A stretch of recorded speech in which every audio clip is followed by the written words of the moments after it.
আসসালামু আলাইকুম। আমি এখন তোমাদের মাঝে অনার্স থার্ড ইয়ারের একটি অঙ্ক সম্পর্কে আলোচনা করব। অঙ্কটা হলো অ্যাসাইনমেন্ট প্রবলেম অঙ্ক। তাহলে আমরা কোশ্চেনটাকে পড়ে দেখো। এখানে কি আছে তোমার হলো, ধরো 5 জন মানুষের জন্য একটি কাজ আছে। নিম্নের ছকে অ্যাসাইনমেন্ট এর খরচ দেওয়া আছে। সমস্যাটি চরম অ্যাসাইনমেন্ট শিডিউল তৈরি করো যেন অ্যাসাইনমেন্ট এর খরচ সবচেয়ে কম হয়। এটা তোমার হলো ন্যাশনাল ইউনিভার্সিটির 2012 সালে কোশ্চেনটা হলো আসছে। প্রথমে আমরা অ্যাসাইনমেন্ট প্রবলেম সমস্যা আমরা সাধারণত হাঙ্গেরিয়ান পদ্ধতিতে করলে ইজিতে করা যায়। তাহলে আমরা হাঙ্গেরিয়ান পদ্ধতিতে করবো অ্যাসাইনমেন্ট সমস্যাটির সমাধান। করার আগে আমাদের দেখতে হবে যে তোমার অঙ্কটা কি ব্যালেন্স আছে না আনব্যালেন্স আছে। যদি তোমার ব্যালেন্স থাকে তাহলে ব্যালেন্স রেখে আমাদের করতে হবে, আর যদি কোনো অঙ্ক আনব্যালেন্স থাকে তাহলে আনব্যালেন্সে ব্যালেন্সে রূপান্তর করে করতে হবে। তাহলে অঙ্কটা আমরা আগে দেখি যে সে ব্যালেন্স কি না আনব্যালেন্স। ব্যালেন্স কিভাবে আমরা তোমার হলো বুঝবে যে কোনটা ব্যালেন্স আর কোনটা আনব্যালেন্স। ব্যালেন্স হলো তোমার যদি সারি সংখ্যা আর কলাম সংখ্যা যদি সমান থাকে ওটা হলো ব্যালেন্স, আর সারি সংখ্যা আর কলাম সংখ্যা যদি তোমার সমান না থাকে ওটা কি আনব্যালেন্স। তাহলে এখানে দেখতেছি যে আমরা এই অঙ্কটাতে তোমার হচ্ছে সারি আছে কটা, 5টা, কলাম আছে কটা, 5টা। তাহলে এখানে এটা কি তোমার হলো ব্যালেন্স। তাহলে অঙ্কটা আমরা হলো তোমার হলো করি। প্রথমে আমাদের কি করতে হবে, তোমার হলো সর্বনিম্ন তোমার হলো সারি মিনিমাম করতে হবে, তারপর হলো কলাম মিনিমাম। তাহলে আমরা আগে সারি মিনিমাম করি। দেখো অঙ্কটাতে এখানে দেখতেছি যে আমরা এই সারিতে সবচেয়ে ক্ষুদ্র সংখ্যা কোনটা, 8, 4, 2, 6, 1। এগুলোর ভিতরে সবচেয়ে ক্ষুদ্র সংখ্যা হলো তোমার 1। তাহলে আমরা কি এখানে কি লিখবো, 1 লিখবো। তারপরে এইখানে দেখতেছি যে তোমার হলো 0, 9, 5, 5, 4 এর ভিতরে ক্ষুদ্রতম সংখ্যা কি তোমার হলো 0। তাহলে কি 0 লিখবে এখানে। তারপরে দেখো এখানে সবচেয়ে ক্ষুদ্র সংখ্যা কি 3, 8, 9, 2, 6। সবচেয়ে ক্ষুদ্র সংখ্যা হলো 2। তাহলে আমরা এখানে 2 লিখবো। তারপরে এখানে দেখতেছি যে তোমার 4, 3, 1, 0, 3। সবচেয়ে ক্ষুদ্র সংখ্যা কি 0। তাহলে আমরা এখানে 0 লিখবো। এখানে সবচেয়ে ক্ষুদ্র সংখ্যা কি 9, তোমার 9, 5, 8, 9, 5। সবচেয়ে ক্ষুদ্র সংখ্যা হলো তোমার হলো 5। যে কোনো একটা নিলে দুটোর ভিতরে। তাহলে আমরা এখানে 5 নিলাম। এখন আমাদের এটা তোমার হলো কি আমাদের কিন্তু রো মিনিমাম হয়ে গেছে। তাহলে আমরা কি করব, এখন তোমার হলো সবচেয়ে যে ক্ষুদ্র সংখ্যা থাকবে পাইছি, এখন প্রতিটা সারি থেকে বাদ দিব। যেমন এই সারি থেকে আমি এখানে 1 পাইছি, তাহলে 1 বাদ দিব। দেখো 8 থেকে যদি আমরা 1 বাদ দিই তাহলে থাকে তোমার কি 7। 4 থেকে যদি আমরা তোমার ওই 1 বাদ দিই তাহলে থাকে কি তোমার হলো 3। 2 থেকে 1 বাদ দিলে থাকে কি তোমার হলো 1। 6 থেকে যদি আমরা 1 বাদ দিই তাহলে থাকে কি তোমার হলো 5। তারপর 1 থেকে 1 বাদ দিলে থাকে কি তোমার হলো 0। সেম একইভাবে যদি এখান থেকে 0 থেকে 0 বাদ দিই তাহলে থাকে তোমার 0। 9 থেকে 0 বাদ দিলে থাকে 0। 5 থেকে যদি আমরা 0 বাদ দিই তাহলে 5। ও সরি, যদি আমরা 9 থেকে 0 বাদ দিই তাহলে কি থাকবে তোমার হলো 9 থাকবে। আর 5 থেকে 0 বাদ দিলে 5ই থাকবে। আর 4 থেকে তোমার যদি 0 বাদ দিই তাহলে থাকবে তোমার 4ই থাকবে। দেখো আর 2, এখন কি এখানে হলো তোমার সবচেয়ে ক্ষুদ্র সংখ্যা কি তোমার 2। এখানে তোমার হলো দেখো আমরা যদি 3 থেকে যদি 2 বাদ দিই থাকবে হলো তোমার হলো 1। 8 থেকে যদি আমরা 2 বাদ দিই তাহলে থাকবে তোমার হলো 6।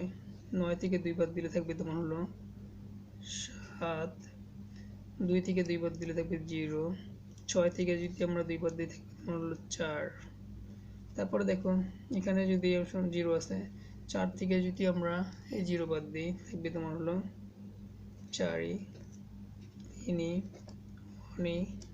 0 থেকে 0 বাদ দিলে 0, 3 থেকে 0 বাদ দিলে তোমার 3ই। আর এখানে আছে তোমার 5। তাহলে যদি দেখো আমরা যদি 9 থেকে যদি 5 বাদ দিই থাকবে তোমার হলো 4। আর এই 5 থেকে 5 বাদ দিলে 0। 8 থেকে যদি আমরা 5 বাদ দিই থাকবে তোমার হলো 3। 9 থেকে যদি আমরা 5 বাদ দিই থাকবে তোমার 4। এই 5 থেকে যদি আমরা 5 বাদ দিই থাকবে 0। দেখো তাহলে আমাদের কি এটা হলো তোমার হলো রো মিনিমাম হয়েছে। রো মিনিমাম বের করতে হবে কি, আমরা আগে দেখব যে প্রতিটা সারিতে দেখাবো, দেখব যে সবচেয়ে ক্ষুদ্র সংখ্যা কোনটা, ওটা বের করব। তারপর ওটা বের করে প্রতিটা সারি থেকে বিয়োগ করব। বিয়োগ করলেই আমরা কি সারি মিনিমাম পেয়ে গেছি।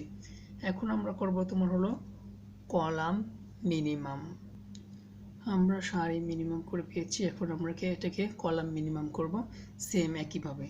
তাহলে দেখো আমরা কলাম মিনিমাম করলে এখানে সবচেয়ে ক্ষুদ্র সংখ্যা কি, দেখো তোমার 7, তারপরে 0 1 4 4, এখানে সবচেয়ে ক্ষুদ্র সংখ্যা কি তোমার হলো 0।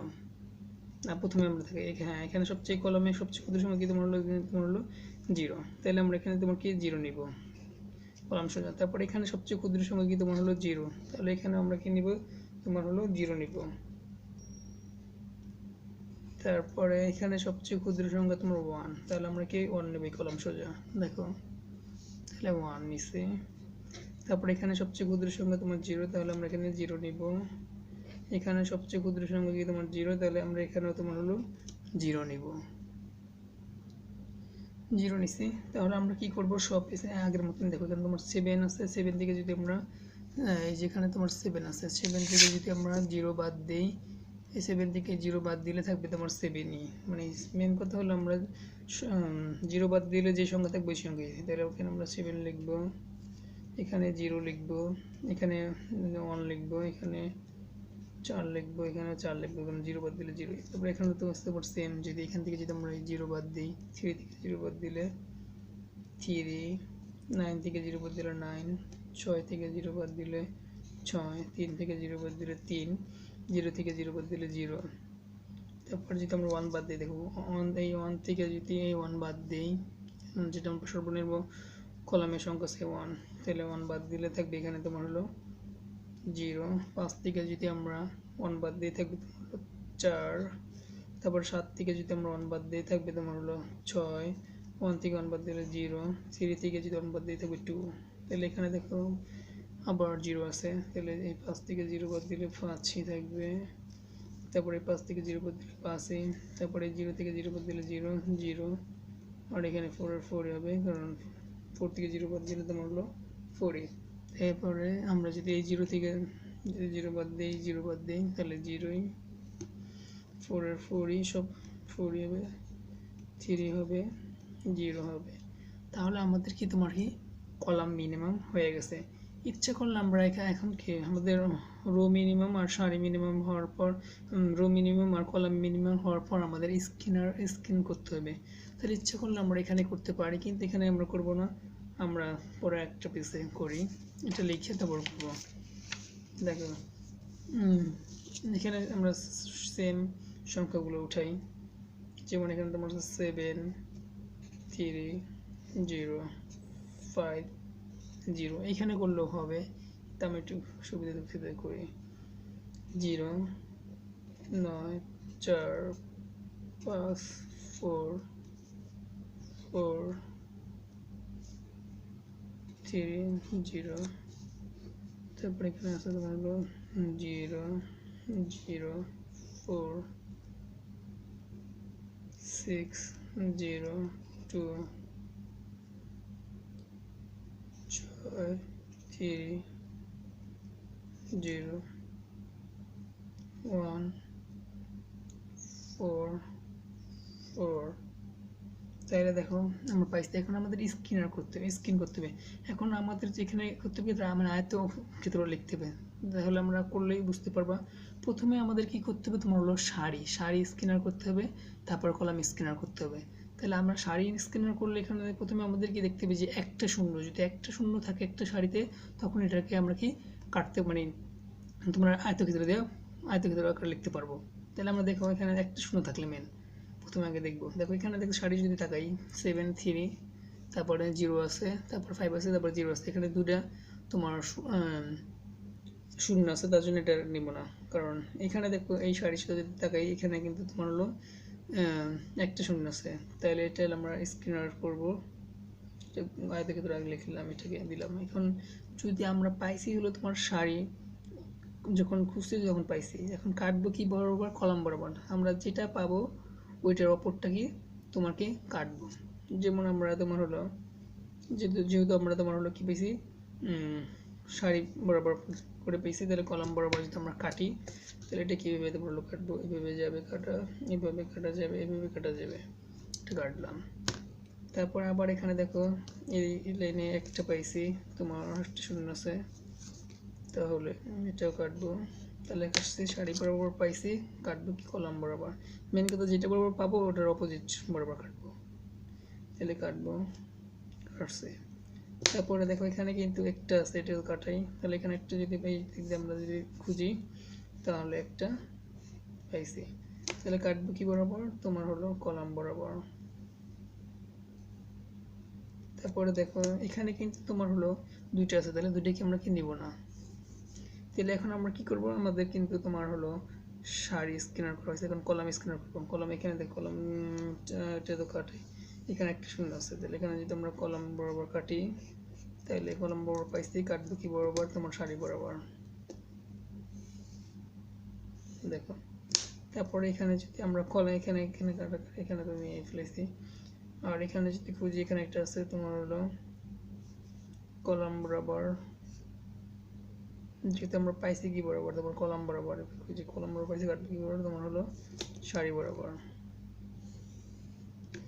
তাহলে এখানে দেখো আমাদের কিন্তু কটা পাইছি, মোট হলো 5টা হয়ে গেছে আমাদের, 1টা 2টা 3টা 4টা 5টা পূরণ হয়ে গেছে সবগুলা, এখন কোনো খালি নেই। এখন আমরা এটা হলো মান নির্ণয় করতে হবে, আর কিছু না। দেখো তাহলে কি আমাদের এখানে কিন্তু আমাদের কাজ শেষ, আমাদের 5টায় পেয়ে গেছে, যেহেতু এটা তোমার হলো কি 5x5 আকারের অঙ্ক ম্যাট্রিক্স আছে, ম্যাট্রিক্স যদি আমরা কল্পনা করি অঙ্ক আছে, তো এখানে সারি 5টা কলাম 5টা, তাহলে আমাদের এখানে তোমার 5টা আয়তক্ষেত্র পেয়ে গেছি, আয়তক্ষেত্র পেয়ে গেছি, তাহলে আমাদের কি এটা তোমার হয়ে গেছে, এই পর্যন্ত শেষ। তাহলে দেখো এখানে আমরা যেহেতু আমরা এ সমান সমান আমাদের কি আছে, তোমার এ সমান সমান 0 পাইছি হলো কয় নম্বর, আয়তক্ষেত্র পাইছি 5 নম্বরে, তাহলে আমরা এখানে কি লিখবো, তোমার হলো এখানে দেখো লিখতে হবে এখানে যেহেতু তোমার প্রত্যেকটি সারি ও কলামের একটি মাত্র কৌম নিয়োগ রয়েছে, চূড়ান্ত সমাধান পাই, তাহলে আমরা লিখবো, এখানে লিখবো কি এ লিখবো, এটা আছে কি তোমার হলো এ সোজা যদি আমরা তাকাই, তাহলে সারি সোজা তাকাইলে আমরা কি এখানে কি এই কলাম 5 সোজা কি তোমার হলো আমরা 0 পাইছি, তাহলে এখানে কি লিখবো, তোমার হলো 5 লিখবো, তারপরে কমা দিব। তারপরে দেখো এখানে এই 0 পাইছিল এই বি, সারি সোজা তাকাইলে হলো এই বি সোজা তাকাই যদি, তাহলে হলো 1 বরাবর। তারপরে দেখো এই 0টা পাইছি হলো কি সি সোজা যদি দেখাই, সি সারি সোজা দেখাইলে কলাম কি তোমার হলো 4 পাইছি, দেখো। তারপরে এই ডি সোজা যদি আমরা তাকাই তাহলে 0 পাইছি, এই 0 পাইছি তোমার 3 বরাবর। পরে এই সোজা যদি আমরা তাকাই এই সোজা, তাহলে এটা পাইছি হলো তোমার হলো 2 বরাবর, দেখো এটা পাইছি। তারপরে আমাদের যদি মেন হলো আমাদের কমনীয় খরচ বের করতে বলছে, কমনীয় খরচ আমরা কি বের করবো এখন। দেখো পাওয়ার পর আমরা কোশ্চেনটা নিয়ে দেখব। তো কোশ্চেন আমরা কি পেয়েছি, তোমার হলো সারি পেয়েছি এ বরাবর কি কলাম, সারি এ আর কলাম কি 5, এই বরাবর কি আছে তোমার হলো এ সারি, দেখো তোমার হলো এ আর কলাম 5 বরাবর 0, 0টা আসছে কি তোমার 1 এখানে, তাহলে আমরা কি লিখবো, তোমার হলো যোগ করবো মোট করে, দেখো এখানে কি কমনীয় সর্বনিম্ন খরচ মোট আমরা যেটা যেটা পাবো ওটা যোগ করলেই পেয়ে যাবো মোট অ্যান্সার।